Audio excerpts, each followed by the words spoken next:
Som sagt har vi fået Sunliving S72DL hjem i vores butik.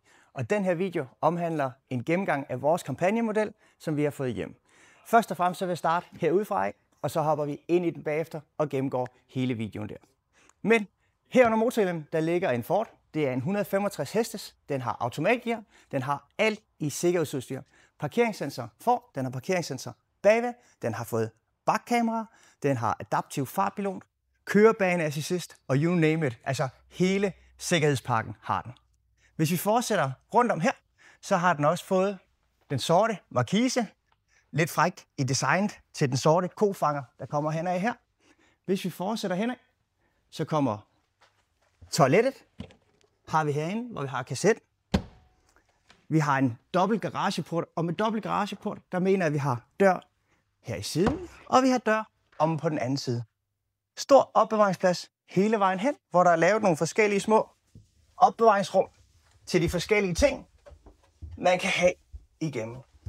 Der er lavet så, at man har et 230 volt stik. Hvis vi kommer med her og kigger, så har vi et 230 volt stik her. Vi har et 12 volts udtag også, hvis man skal have lavet til en elcykel eller andet, der kan stå herinde. Så har man muligheden for det den vej igennem. Vognen er bygget i komplet glasfiber, ligesom alt fra A der er. Fortsætter om, har vi LED-baglygterne om bagved. Hvis I fortsætter og kigger op, så har jeg bakkamera siden lige her over Sunliving-logoet. Den anden side, vi kommer om til, der har vi selvfølgelig garageporten også. Vi har 2 små hægter, man kan hænge sin jakker eller have noget tøj på. Vi har alle krogene til fastgørsel, har vi herinde i. Man kan tage ud og sætte ind i skinnerne og spændes igen, så man kan låse forskellige ting fast inde i bagagerummet.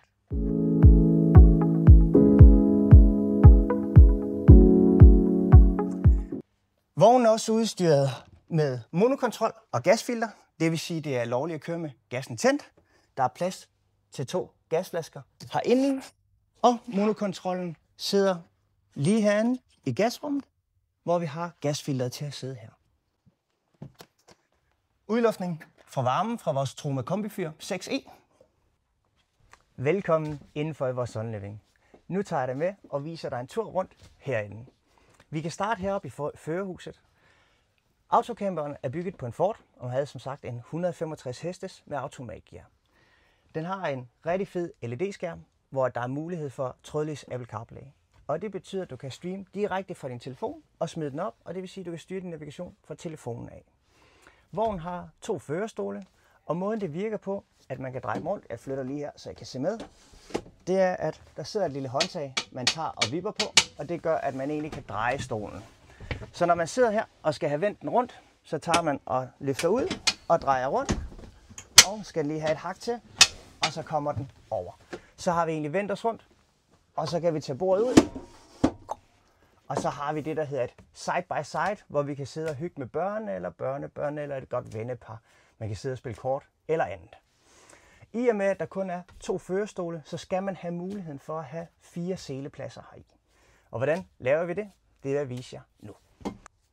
Nu viser jeg, hvordan vi tager og laver opredningen til de forskellige selepladser. Den første har vi herovre. Vi fjerner vores høne. Vi skal fjerne den nederste høne, og vi har en bøjle, vi skal have fat i hernede. Vi skal huske at få selerne med op, når vi er her, så vi tager bøjlen ud. Finder selerne frem. Så tager vi hønnen frem, den skal vi bruge igen, den samme sidehøne. Den er skiltet her på midten, så vi tager og lægger hønnen ned, hvor den var før. Tager selen op over. Så er der hul ned i her, og bøjlen skal vende den vej, hvor der er en lille metalhægte. Den skal sidde her. Man tager og løfter ud og finder hullet og sætter i. Den er lidt svær at ramme. Sådan der. Så sidder bøjlen. Der skal en nakkestøt til, og vi skal bruge en ekstra høne. Dem har vi hernede, hvor der er plads til nakkestøtten fra fabrikken af. Så vi åbner skabet, trækker ud, finder hønen og finder nakkestøtten. Så tager vi nakkestøtten og sætter på og sætter hønen. Sådan der. Så har vi faktisk lavet den ene af de 2 selepladser. Personen her sidder den vej og kigger her. Den næste seleplads er en lille smule nemmere at have med at gøre. Tager flytter. Vi fjerner ryghinden. Vi har de 2 sædehynder. Og så kommer der lidt forskelligt. Vi skal løfte op først. Trækker sædet op. Så den bøjle her klikker ned. Så når vi skal have den ud igen, så tager man og løfter op. Og så kan man vippe ryghinden ned. Tager vi og lægger ned. Vipper op. Så er der nemlig plads til benene. Tager vi sædehynden og vender den vej. Og så har jeg det sidste høne. Har jeg sat hernede i skabet. Sådan. Tager nakkehønnen op. Sådan. Og whoopsie. Så har vi lavet, hvis jeg kan få min fod op. Sådan. Så har vi lavet en ekstra sædeplads. Så nu har vi faktisk plads til 4 personer i selve autocamperen.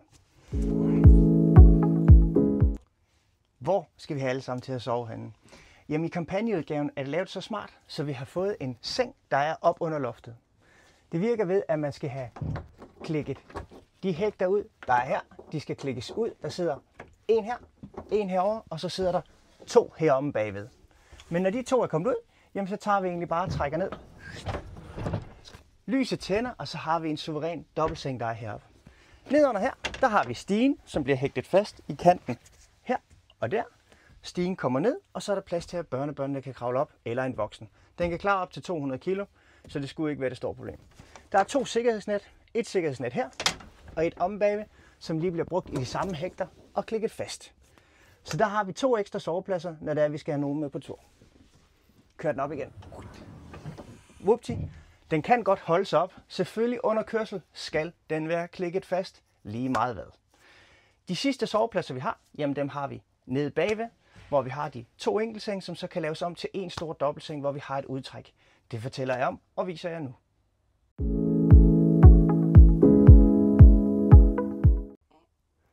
Vi har de 2 enkeltsenge her, så det vil sige, at vi har 2 senge, 2 senge op bagved, og så har vi faktisk plads til en lille 5. mand. Eller hvis man nu bare har et enkelt barn eller et barnebarn med på tur, så kan man nøjes til at bruge opredning hernede. Måden det virker på, det er, at vi har et udtræk, der er her. Vi kan trække ud. Den har 2 hakker, den lige skal løftes op og skubbes henover, og så har vi faktisk plads til 3 mand. Vi har 2 ekstra puder, som bliver lagt ud. Og sådan der, så har man faktisk plads til 3 personer. Der er en stige nede i garagen lige nu, en lille stige. Det passer med, at den lige kan hægtes ind i her, og så kan man gå op. Der er nogle ekstra ting nede bagved, som jeg gerne vil vise jer. Autocamperen kommer med en rigtig stor vandtank, og den ligger hernede under, og det vil jeg gerne vise jer. Man tager og løfter op i madrassen, så har den et lille hul hernede i. Og hernede i hullet, der har vi nemlig muligheden for at tømme selve vandtanken. Man løfter op, og så er der et sort drejehåndtag, der er her. Den tager vi og drejer på. Og på den måde, der kan vi åbne for selve vandtanken, og så løber alt vand ud af den. Det er rigtig godt til vinter, når I skal tømme den af, eller I ikke bruger jeres vandtank. Vognen er udstyret med en masse små fede features også. Den har USB-stik rundt omkring, 2 nede i sengeafdelingen. Den har foran, den har hernede under, og 230 volt stik. Så det er ikke strømstik, I kommer til at mangle. I har mulighed for at mørklægge hele vognen også. Der er lavet i kampagneudgaven, har den, hvor I har mørklægningsgardin i foran. I har begge sider i døren, har I plicégardiner i, lige til at trække op. Og I har selvfølgelig også op for den dejlige store tavle, der giver masser af lys ind. Hvis vi bevæger os hen til køkkenet, så har I selvfølgelig opbevaringsskaber. Det er vigtigt lige at trække ned, så man ikke bare flår i dem, fordi så går det i stykker. Trækker op, og igen har de været fornuftige at lave dem med hylder. Der er en lille lysskinne her, hvor vi tager og tænder og slukker. Vi har komfuret, og så har vi selvfølgelig opbevaringsplads ned af skabet. Og så har de lige lavet en lille smart flaskeholder, der sidder her. Det er lavet i sort armatur, så designmæssigt er super flot at se på. Går vi videre, så kommer vi over til køleskabet. køleskab er lavet i kompressor, og den er lavet med dobbeltvendt dør. Det vil sige, at vi kan åbne både fra den ene side og den anden side.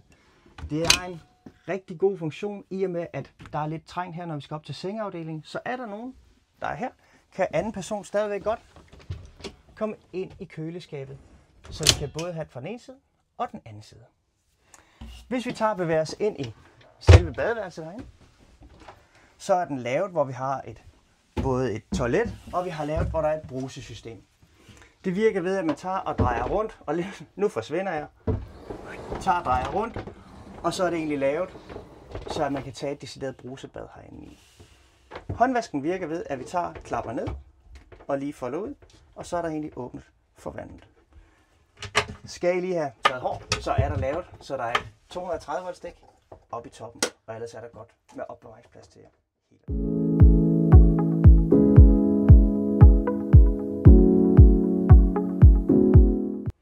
Og I tænker, hvor skal vi gøre alle vores ting? Hvor skal vi have alt vores tøj?